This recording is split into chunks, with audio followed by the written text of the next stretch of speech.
welcome back to my YouTube channel. ഞാൻ ഇന്ന് ഉണ്ടാക്കാൻ പോകുന്നത് കസ്റ്റാർഡ് പുഡിംഗ് ആണ്.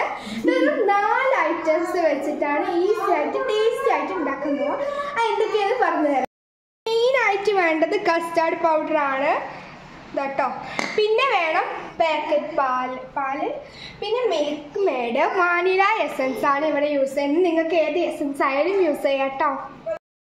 ഉണ്ടാക്കാൻ തുടങ്ങുമ്പോൾ അനാവശ്യമായ ഒരു പാത്രം എടുക്കുക. എന്നിട്ട് 1/2 ലിറ്റർ പാൽ ഒഴിച്ച് കൊടുക്കുക.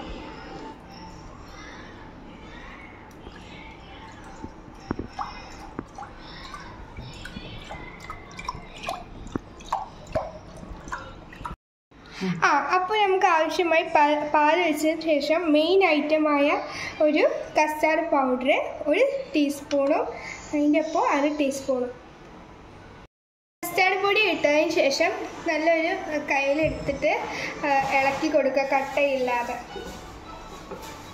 ഇളക്കിയതിന് ശേഷം ഒരു 1.5 ടീസ്പൂൺ വാനില എസൻസ്.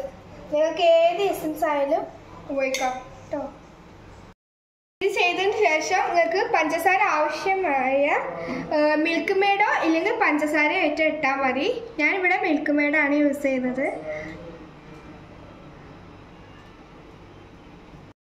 ആവശ്യമായ മിൽക്ക് മെയ്ഡ് യൂസ് ചെയ്തതിന് ശേഷം നല്ലമായി ഇളക്കുക. ഗ്യാസ് ഓൺ ചെയ്തതിന് ശേഷം നല്ല കുറുകുന്നമായി ഇളക്കി കൊടുക്കുക.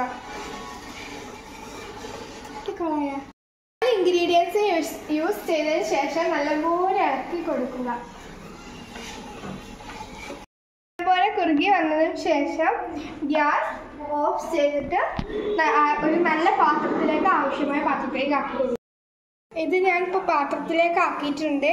ഇതിനി തണുത്തതിന് ശേഷം ഉപയോഗിക്കാം. ഏകദേശം തണുത്ത് വന്നിട്ടുണ്ട്. അപ്പോൾ നിങ്ങൾക്ക് വേണമെങ്കിൽ ടൂട്ടി ഫ്രൂട്ടിയോ എന്തെങ്കിലും ഇടാം. ഞാൻ ഇവിടെ ബദാമാണ് ഇടാൻ പോകുന്നത്. പൊടിച്ചതാണ്. ഇതാണ് കേട്ടോ ആഫ്റ്റർ റിസൾട്ട്. പുഡിംഗ് ഇവിടെ റെഡി ആയിട്ടുണ്ട്. വീട്ടിൽ ട്രൈ ചെയ്തേക്കാം. അപ്പോൾ ഇന്നത്തെ വീഡിയോ എത്രയുള്ളൂ. Like, share, subscribe.